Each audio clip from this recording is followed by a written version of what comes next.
Good afternoon all of you.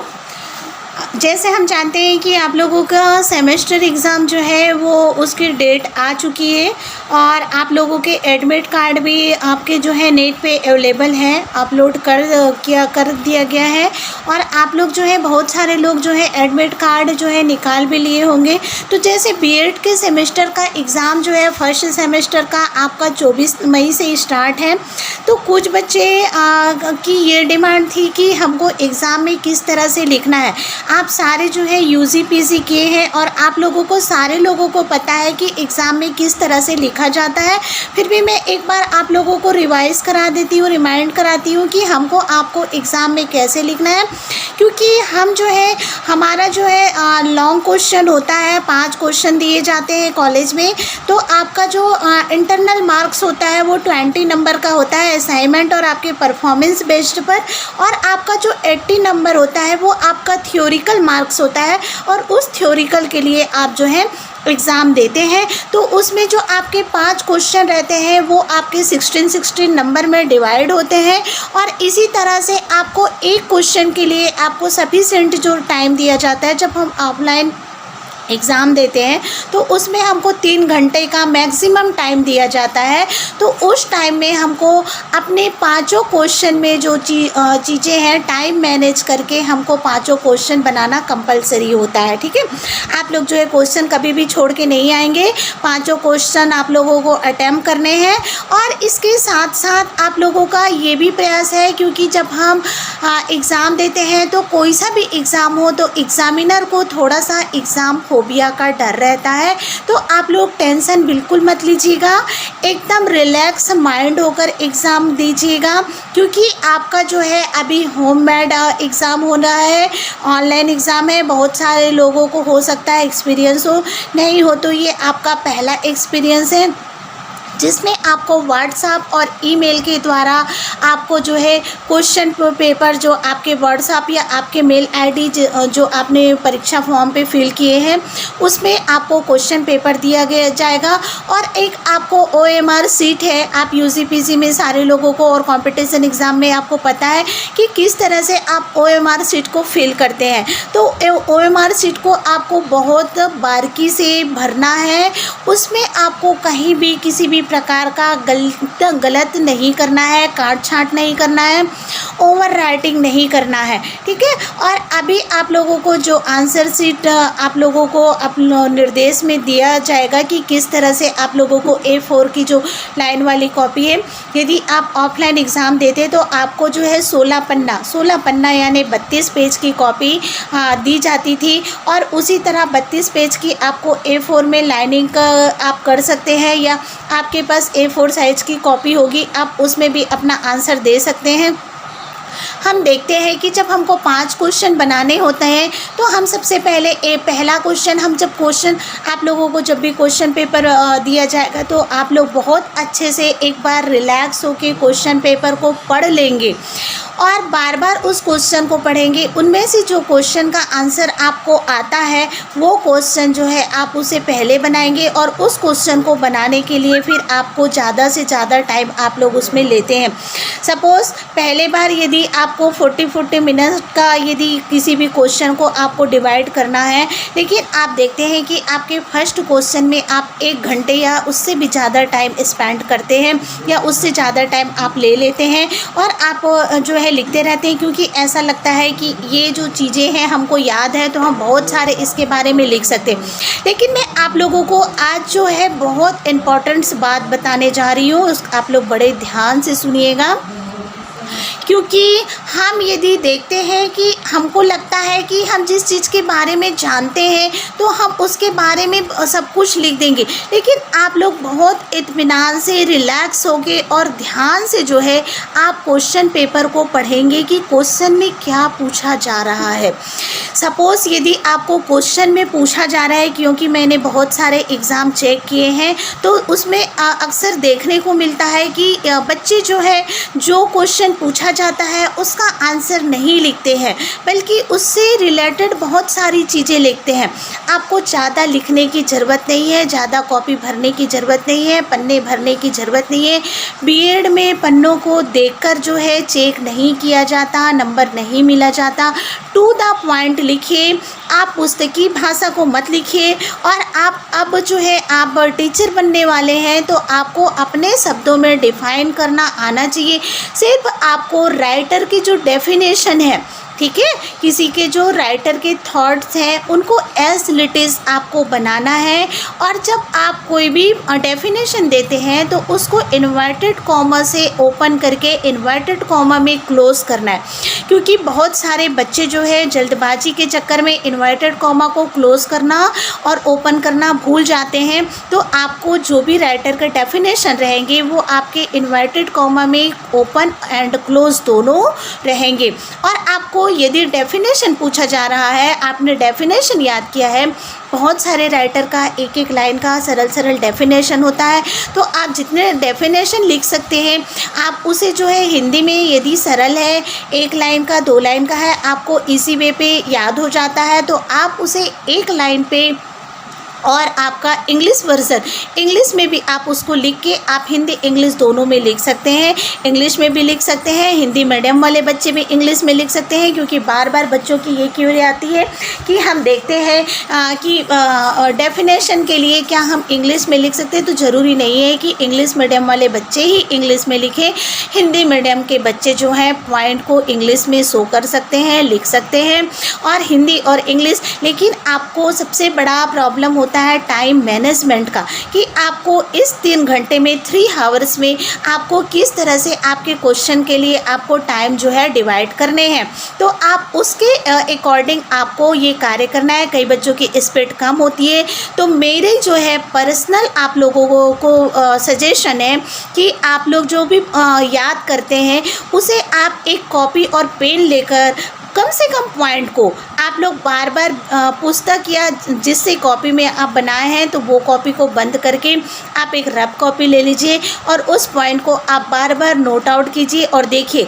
और इससे पहले भी मैंने क्लास में बहुतों को बताया है कि आपको इसमें एग्ज़ाम में सिनॉप्सिस बनाना होता है।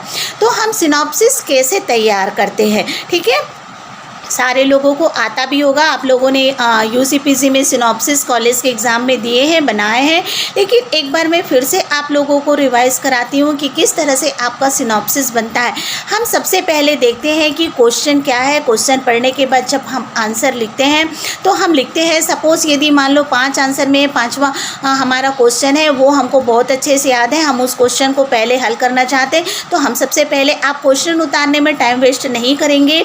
आप वहाँ पर आपका प्रश्न नंबर डालिए। आप प्रश्न नंबर डालने के बाद जो है आप आंसर लिखना स्टार्ट कीजिए। आंसर लिखिए ऊपर में और उसको जो है आप नीचे जो है अंडरलाइन कीजिए। और उसके बाद फिर आप जैसे लिख रहे हैं, मान लो कोई भी चीज़ों का, जैसे गणित शिक्षण के उद्देश्य, मैंने आप लोगों को एक एग्जाम्पल बता रही हूँ। गणित शिक्षण के उद्देश्य को आपको लिखना है, आपका विस्तार पूर्वक जो है उसको आप वर्णन करना है। तो आप गणित की उस उद्देश्य में जो है क्या लिखेंगे, क्योंकि वहाँ पर आपको ये भी देखा जाना है कि गणित के किस तरह के उद्देश्य होते हैं। तो गणित में जो है आपके सामान्य उद्देश्य भी होते हैं और आपके प्राप्य उद्देश्य भी। यदि क्वेश्चन में आपका जो है एकदम करेक्ट पूछा जा रहा है कि आपको गणित के प्राप्य उद्देश्य को लिखना है, तो आप उसके प्राप्य के उद्देश्य को लिखेंगे। यदि नहीं पूछा जा रहा है तो आपका जो सामान्य उद्देश्य है उसको आपको लिखना है। तो सिर्फ गणित का उद्देश्य यदि पूछा जाता है तो उसमें आप गणित के सामान्य उद्देश्य को पहले लिखेंगे। प्राप्य उद्देश्य का आपके पास यदि टाइम है तो आप बता सकते हैं कि सामान्य उद्देश्य के साथ साथ गणित में आपके जो है मैथ्स में इस तरह के प्राप्य उद्देश्य जो है आपको दिया जाता है या उसमें पाया जाता है। हम ज्ञान को जब अर्जित करते हैं तो इस तरह से हम देखते हैं कि किस तरह हमको लिखना है। तो सबसे पहले हम क्वेश्चन आंसर में इंट्रोडक्शन पार्ट लिखते हैं। हमारा जो रहता है, पहले हम हेडिंग डालेंगे सिनॉप्सिस, सिनॉप्सिस या रूपरेखा। सिनॉप्सिस को हम हिंदी में क्या कहते हैं? रूपरेखा कहते हैं। उसके बाद जो है हम लिखते हैं परिभाषा एवं अर्थ। जैसे मैंने कहा कि गणित के बारे में हम पढ़ रहे हैं, तो मान लो हमने कहा कि गणित, तो हम पहले लिखेंगे कि प्रस्तावना या पहले सिनॉप्सिस लिखेंगे, सिनॉप्सिस और रूपरेखा। उसके बाद हम उसके नीचे लिखेंगे पहला नंबर आपका जो है सिनॉप्सिस रहेगा। और उसके बाद आपको मैं इसका जो है PDF आप लोगों को डिस्क्रिप्शन में डाल दूँगी, आप लोग उसमें से अपलोड करके देख लीजिएगा। अभी मैं ओरली बता रही हूँ आपको कि किस तरह से हम करते हैं। तो हम पहले आपको सिनॉप्सिस या रूपरेखा लिखेंगे, उसके नीचे हम नंबर 1 डाल के क्या करेंगे? प्रस्तावना लिखेंगे। प्रस्तावना यानी इंट्रोडक्शन। किसी भी चीज़ का हम जब भी कोई भी आंसर देते हैं तो सबसे पहले हम इंट्रोडक्शन या प्रस्तावना उसके बारे में देते हैं। हम खुद भी अपने आप को किसी के सामने यदि प्रस्तुत करते हैं तो हम इंट्रो करते हैं, ठीक है। अब उसमें हम सेकंड पॉइंट हम देखेंगे कि आपका गणित का अर्थ एवं परिभाषा, ठीक है। क्योंकि ये दो चीज़ें जो है आप किसी भी सब्जेक्ट के लिए लिखेंगे, चाहे वो फिलोसफी का हो और आपका नई तालीम का हो, और आपका पेडागोजी में बायोलॉजी हो या सोशल साइंस हो या आपका जो है मैथ्स हो, तो किसी भी चीज़ में आपका सिनॉप्सिस जो है कॉमन है। सिनॉप्सिस में आपकी 3 चीज़ें जो रहती है वो कॉमन है। फर्स्ट के आपके 2 चीज़ें, इंट्रोडक्शन है और आपका मीनिंग एंड डेफिनेशन है, ठीक है। जब आपको किसी भी अर्थ और डेफिनेशन पूछा जाता है तो आपको उसको लॉन्ग रूप में लिखना है, नहीं तो आपको उसको शॉर्ट फॉर्म पे फिल करना है, शॉर्ट फॉर्म पे लिखना है। तो हर सब्जेक्ट वालों के लिए मैंने भी यही कहा, फिलॉसफी का भी हम सिनॉप्सिस ऐसी बनाएंगे, नई तालीम का सिनॉप्सिस ऐसी बनाएंगे। और इसके साथ साथ हम देखते हैं कि हमारे जो पेडागोजी में आपके बहुत सारे सब्जेक्ट होते हैं, जैसे आपका सोशल साइंस है, बायोलॉजिकल साइंस है, मैथमेटिक्स है, इंग्लिश है, तो ये फिज़िकल साइंस है। तो सारे चीज़ में आपको सिनॉप्सिस बनाने हैं और सिनॉप्सिस बनाने के तरीके यही होते हैं। सबसे पहले आपको इंट्रोडक्शन देना है, उसके बाद आपको मीनिंग और आपका डेफिनेशन आएगा, ठीक है। यदि शॉर्ट में आपको क्वेश्चन में कुछ और पूछा जा रहा है तो आप क्या करेंगे, उसका अर्थ बताएंगे थोड़ा सा, और आप एक आध 2 डेफिनेशन जो आपको याद हो वो आप लिख देंगे उसमें। उसके बाद आप तीसरे पॉइंट में आप किस में आएंगे? तीसरे पॉइंट में आपके प्रश्न में जो क्वेश्चन पूछा गया है उसके मेन पर्पस, मेन उद्देश्य में आएंगे। जैसे यहाँ पर पूछा गया है कि गणित शिक्षण का उद्देश्य, तो गणित शिक्षण का उद्देश्य में आप जो है सबसे पहले आपको क्या करना है, वहाँ पर जगह है सिनॉप्सिस में, तो आपको जैसे फ्लो चार्ट बना के आप सिनॉप्सिस में भी फ्लो चार्ट को प्रदर्शित कर सकते हैं, छोटा सा। मैंने क्लास में भी बताया था और आप सारे लोगों को फ्लो चार्ट बनाना आता है। तो फ्लो चार्ट में जैसे हम पहले में लिखे सामान्य उद्देश्य, दूसरा में लिखे प्राप्य उद्देश्य। तो सामान्य उद्देश्य के अंतर्गत आपको मैंने जो है आपके 10-11 पॉइंट जो बताए हैं कि आपका सौंदर्यात्मकता है और आपके नैतिकता है और आपकी जो विशेषता है। तो जिस तरह से आपका गणित का सामान्य उद्देश्य है, तो उन सारे सामान्य उद्देश्य को आप सिनॉप्सिस में टू द पॉइंट लिखेंगे, चाहे वो आपका 4 हो, 5 हो, 6 हो, 10 हो, वो सारी चीज़ें आप लिखेंगे। प्राप्य उद्देश्य में मान लो आपका 4 या 5 है तो आप उसको लिखेंगे। सिनॉप्सिस में आपको शो करना है, और आपको सिनॉप्सिस, क्योंकि कोई भी टीचर जब आपका पेपर चेक करते हैं तो वो देखते हैं कि आपका जो सिनॉप्सिस है वो किस तरह से बना हुआ है, और उस सिनॉप्सिस को देख के आपकी क्वालिटी या आपका IQ के बारे में वो पता कर सकते हैं। इसलिए सिनॉप्सिस आपका वो हो गया। उसके बाद आपने वहाँ पर जो भी लिखा है, जैसे मान लो कभी कभी हम देखते हैं कि उद्देश्य के साथ साथ बहुत सारी चीज़ें पूछी जाती है। ये मैंने एक आपको एग्जाम्पल बताया। तो क्वेश्चन में जो पूछा जाएगा वही आपको बताना है। यदि मान लो आपको उनके गुण या अवगुण पूछते हैं, आपका मेरिट एवं डिमेरिट पूछते हैं, तो इस तरह से आपको मेरिट में जितने आपके पॉइंट आते हैं वो सारे मेरिट्स के पॉइंट लिखने हैं। डिमेरिट यदि नहीं पूछा गया है तो डिमेरिट्स के आपको पॉइंट लिखने हैं। ऐसा नहीं कि आपको मेरिट से पूछा गया है और आप डिमेरिट्स के पॉइंट लिखे गए हैं, क्योंकि बच्चे जो हैं अधिकतर जल्दबाजी में बहुत सारी गलतियां करते हैं। तो आपको ये सारी गलतियां नहीं करनी है, बहुत रिलैक्स होकर जो है आपको एग्ज़ाम देने हैं और इस तरह से आपको लिखना है। उसके बाद आप वो पॉइंट लिख लेंगे। उसके बाद लास्ट में आपका आता है निष्कर्ष। निष्कर्ष में आपको पता है निष्कर्ष या कंक्लूजन किस तरह से हम लास्ट में जब हमारा पूरा आपका इंट्रोडक्शन होता है और उसके बाद आपका जिस तरह से अर्थ मीनिंग अर्थ और डेफिनेशन होता है, अर्थ और परिभाषा होता है, उसके बाद आपके उसके जो जनरल एम होते हैं या स्पेसिफिक जो एम होते हैं, जिस तरह से भी जो पूछा जाएगा, डिमेरिट्स है, मेरिट्स है, या आपके जो बाधाएं पूछा जाएगा, या आपके उसको बढ़ाने के सिद्धांत प्रिंसिपल पूछा जाएगा, कैरेक्टरिस्टिक्स पूछा जाएगा, गुण पूछा जाएगा। आपको ये पॉइंट देखना है कि आपके क्वेश्चन में क्या पूछा जा रहा है, ठीक है।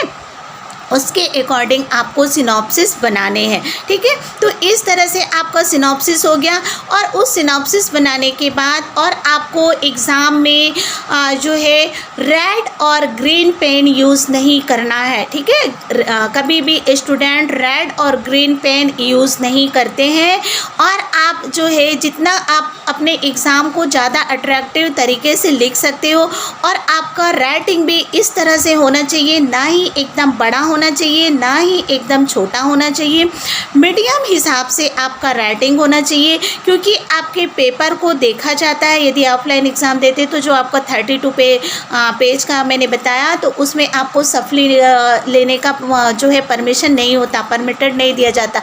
यदि आपको सफली दिया भी जाता है तो उस कंडीशन पे दिया जाता है कि आपकी राइटिंग, हैंड राइटिंग किस तरीके से है। तो जो भी वहाँ पर इन्विजिलेटर रहते हैं उनके द्वारा वो चेक करके आपको सफली की कॉपी जो है दी जाती है। तो आपको ये सारी चीज़ें, कभी कभी हम देखते हैं कि बच्चे जो है बहुत बड़ी बड़ी राइटिंग में पन्ना भरने के चक्कर में लिख लेते हैं, तो आपको पेज नहीं भरने हैं, आपको सफिशिएंट बात वहाँ पर रखनी है, टू द पॉइंट लिखनी है।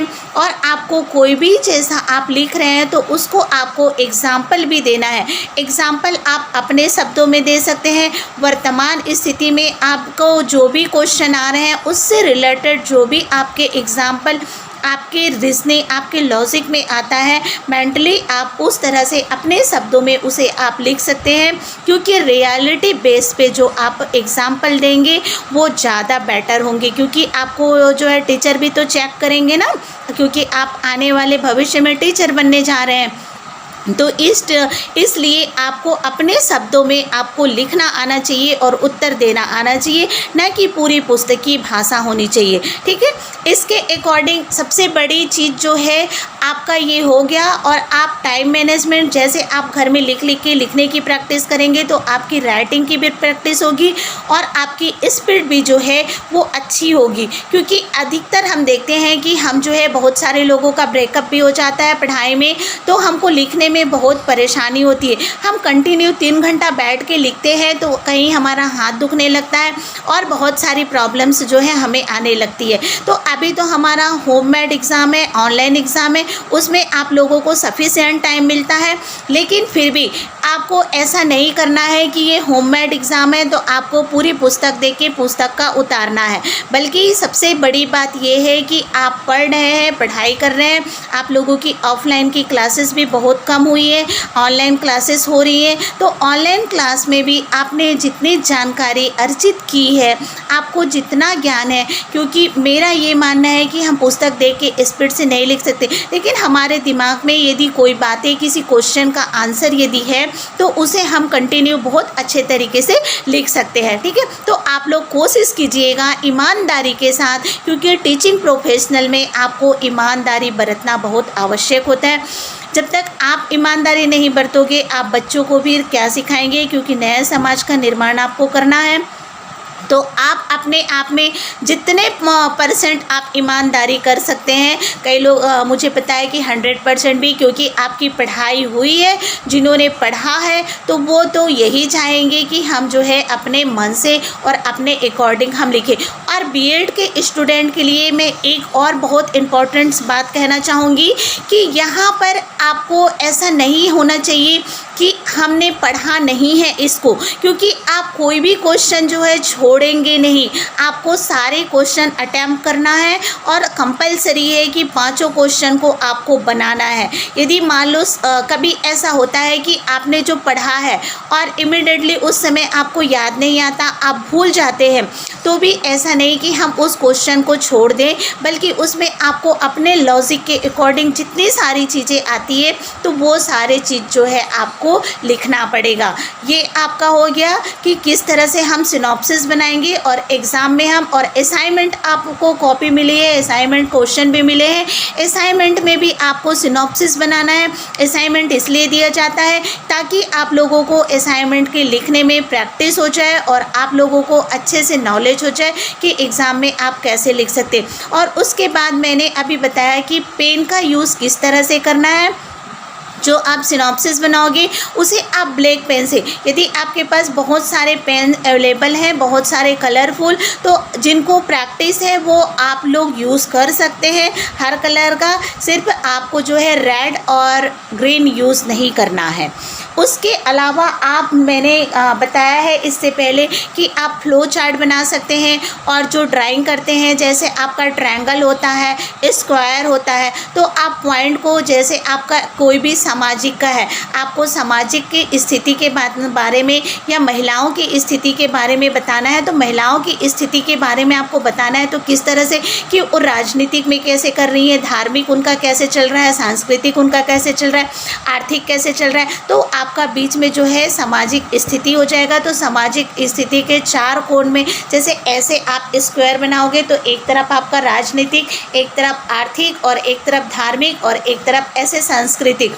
तो आप अपने हिसाब से डिज़ाइनिंग कर सकते हैं जो आपको इजी लगता है, क्योंकि सारे बच्चे जो है बहुत ज़्यादा क्रिएटिविटी है और सारे लोगों को जो है डिज़ाइन करनी आती है। तो इस तरह आप अपने एग्ज़ाम को किस तरह से अट्रैक्टिव कर सकते हैं ये आपके ऊपर डिपेंड करता है। इसके लिए आप घर में रफ कॉपी में प्रैक्टिस भी कर सकते हैं, जैसे मैंने बताया कि पॉइंट को कैसे लिखना है। और आपको पॉइंट को, यदि किसी को कुछ भी नहीं आता है, आपको डिज़ाइन करने नहीं आती है, तो सबसे सिंपल है, फ्लो चार्ट में आप जो है वहाँ पर प्रदर्शित कर दीजिए, वहाँ पर प्रेजेंट सिनॉप्सिस बनाइए। और सिनॉप्सिस नहीं बना रहे हो तो आपका सबसे बेटर तरीका है, आप कैसे करोगे, आप में एक ऐसे लाइन खींचोगे, जैसे आप वहाँ पर लिखते हैं विशिष्ट उद्देश्य, उसके बाद एरो का निशान करके पहले पॉइंट का 1 2 3 4 5 6, तो इस तरह से आप जो है अपने आप को ऐसे बताते जाएंगे। ठीक है, तो ये सारी चीज़ें हम देखते हैं कि किस तरह से हमको एग्ज़ाम बेस में इन चीज़ों की आवश्यकता होती है। और इसके अलावा जो इम्पोर्टेंट्स आपका क्वेश्चन था, बहुत सारे लोगों का क्वेश्चन है कि हम यदि कोई शॉर्ट नोट्स बनाते हैं, संक्षिप्त टिप्पणी हम लिखते हैं, तो उसमें हमको क्या सिनॉप्सिस बनाना ज़रूरी है। ठीक है, तो यदि आप सबसे पहले कोई भी क्वेश्चन उठाते हैं, आपको लगता है कि आपके शॉर्ट नोट्स के क्वेश्चन आपको शॉर्ट नोट्स में 2 पॉइंट रहते हैं, वो दोनों पॉइंट को आपको कवर करना रहता है, वो 8 नंबर के रहते हैं, तो उसको आपको बनाना है, तो बिल्कुल आपको उसमें सिनॉप्सिस बनाना पड़ेगा। क्योंकि मैंने 2 चीज़ें बताई है, जैसे आपको मैं यहाँ पर उदाहरण देती हूँ, टेक्स्ट बुक जो है सारे चीज़ों में कॉमन है। सोशल साइंस में भी आपका टेक्स्ट बुक आता है, बायोलॉजी में भी टेक्स्ट बुक आता है, और आपका मैथ्स में भी टेक्स्ट बुक आता है। ठीक है, टेक्स्ट बुक यानी आपका पाठ्य पुस्तक, क्योंकि हमारे पढ़ने की जो साधन है, फैसिलिटीज़ है, हम बिना पाठ्य पुस्तक या बिना टेक्स्ट बुक के कोई भी पढ़ाई जो है कंप्लीट नहीं कर सकते हैं। ठीक है, तो इस पढ़ाई को हम कंप्लीट करने के लिए तो टेक्स्ट बुक आपको शॉर्ट नोट्स के रूप में दिया जाता है, और उसके लिए आपको उसका डिटेल बताना होता है कि आप टेक्स्ट बुक में क्या करते हैं। तो सबसे पहले आपको उसका इंट्रोडक्शन लिखना पड़ेगा, उसके बाद फिर आप उसका मीनिंग और अर्थ, क्यों बनाया जाता है आपका वह पाठ्य पुस्तक, क्यों निर्माण किया जाता है, उसके बाद हमको इस चीज़ की आवश्यकता क्यों होती है। तो आप नेक्स्ट पॉइंट वहाँ पर 3 पॉइंट में आप लिखेंगे कि पाठ्य पुस्तक की आवश्यकता। उसके बाद आपका जो आवश्यकता में जो 2-3 आपका पॉइंट रहेगा उसको आप लिख देंगे। उसके बाद आपका 4th पॉइंट में रहेगा कि पाठ्य पुस्तक का महत्व, तो महत्व को भी आप वहाँ पर लिख सकते हैं। जितने आपके महत्व हैं, जैसे 4 महत्व हैं तो आप उसको लिख सकते हैं। उसके बाद फिर आपका पाठ्य पुस्तक की विशेषता, पाठ्य पुस्तक की विशेषताओं को भी आप लिखेंगे। आप देखेंगे कि आपको जो है थोड़ा थोड़ा बताना है।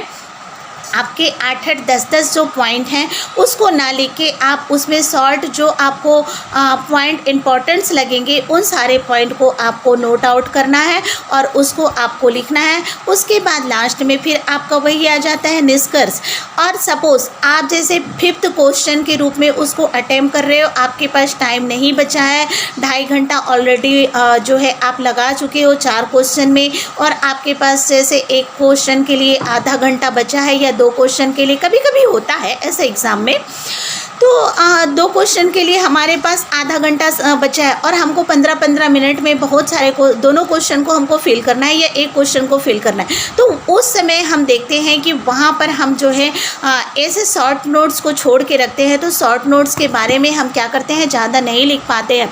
तो हम सबसे पहले क्या देखेंगे, इंट्रोडक्शन लिखेंगे और उसके बाद जो है हम क्या करते हैं और उसकी परिभाषा और अर्थ को, उसके बाद हमको महत्व और विशेषता है। तो ऐसे पहले हमने प्रस्तावना लिखा, प्रस्तावना लिखने के बाद एक पैराग्राफ, दूसरे पैराग्राफ से हमने उसमें लिख दिया कि आपके जो महत्व अर्थ और परिभाषा है, एक अर्थ और परिभाषा का लिख दिए। फिर तीसरे में हम लिख रहे हैं विशेषता, तो वहाँ पर हम पॉइंट में नहीं लिख रहे हैं, तो हम क्या करेंगे 1, 2, 3 ऐसे एक लाइन छोड़ के, ज़्यादा लाइन नहीं छोड़ना है ना इस कॉपी में। तो ऐसे टू द पॉइंट हम उसकी विशेषता जो है लिखते रहेंगे और उसके बाद लास्ट में हम जो है निष्कर्ष लिखेंगे, क्योंकि हमको पता है कि किस तरह से हमको अपने टाइम को मैनेज करना है। इसीलिए कहा जाता है कि आपको सफिशिएंट पूरे क्वेश्चन में टाइम देना है, तो आप उस टाइम को आपको डिवाइडेशन करना आना चाहिए। ना ही किसी क्वेश्चन में आपको सबसे ज़्यादा टाइम देना चाहिए, ना ही ऐसा कोई क्वेश्चन होना चाहिए जिसके लिए बिल्कुल भी आपको टाइम ही ना बचे। तो इस तरह से हमको देखते हैं कि हम किस तरह से कार्य करते हैं और ये आपका एग्ज़ाम में किस तरह से आपको लिखना है। ये मेरे ख्याल से सब लोगों को मैंने जितना बताया वो आप मेरी बातें सारे लोगों के समझ आ चुकी होगी और इसी के अकॉर्डिंग आप जो है एग्ज़ाम में ऐसे लिखेंगे और आपको लिखने का तरीका यही रहेगा। और जिस तरह से आप जो भी आपका इम्पोर्टेंस पॉइंट है, अभी मैंने बताया कि यदि आपको बार बार बहुत सारे पेन को आप चेंज करके नहीं लिख सकते हैं, तो आपको सफिशिएंट है कि आप ब्लैक और ब्लू पेन का यूज़ करें। ठीक है, ब्लैक पेन में आप सिनॉप्सिस बनाइए और आपके जो हेडलाइन है उसे आप ब्लैक पेन में लिखेंगे और उसके अंदर का जो लिखना है वो आपका ब्लू पेन पे रहेगा। ठीक है, और जब भी आप किसी भी राइटर का परिभाषा देते हैं, डेफिनेशन देते हैं, तो आप उस राइटर के नाम को अंडरलाइन करेंगे और ये भी ध्यान रखेंगे कि आपका नेक्स्ट क्वेश्चन, जब भी आप कोई क्वेश्चन क्लोज करोगे तो उस क्लोजिंग के दौरान आपका वो पेज जो है लास्ट तक आपका लिखा होना चाहिए। आप एकदम पेज को जो है छोड़ेंगे नहीं। और उसके साथ साथ जब भी आप नया कोई भी क्वेश्चन जो है आप उसमें बनाने की कोशिश करेंगे। अभी नया एक क्वेश्चन ख़त्म हुआ, उसके बाद दूसरा क्वेश्चन जैसे आप लिखते हैं तो उसको आप नए पेज से स्टार्ट करें तो ज़्यादा बेहतर होगा। और इस तरह से ये आपका एग्ज़ाम का है और सारे लोगों को जो है एग्ज़ाम के लिए बिल्कुल नहीं डरना है। बहुत अच्छे से आपको एग्ज़ाम देना है, एकदम रिलैक्स होके देना है और आप जो है धीरे धीरे अपना स्पीड को रफ कॉपी में लिख कर जो है बढ़ा सकते हैं। और इस तरीके से जो है आपको एग्ज़ाम के लिए प्रिपेयर अपने आप को करना है मेंटली रूप से, क्योंकि हम देखते हैं कि मेंटल रूप से ही हम ज़्यादा डिस्टर्ब रहते हैं। तो इस तरह से हमको डिस्टर्बेंस नहीं लेना है और आप बहुत अच्छे से आप अपना एग्ज़ाम जो है दीजिएगा। तो लास्ट में मैं यही कहूँगी कि एग्ज़ाम के लिए सबको जो है ऑल द बेस्ट। और किसी को कुछ भी कोई भी डाउट्स हो, कन्फ्यूज़न हो तो आप मुझे संपर्क कर सकते हैं। और ये वीडियो यदि अच्छा लगा तो आप मुझे लाइक, शेयर और इसमें कमेंट भी कर सकते हैं और इसे सब्सक्राइब करेंगे। Thank you, good day.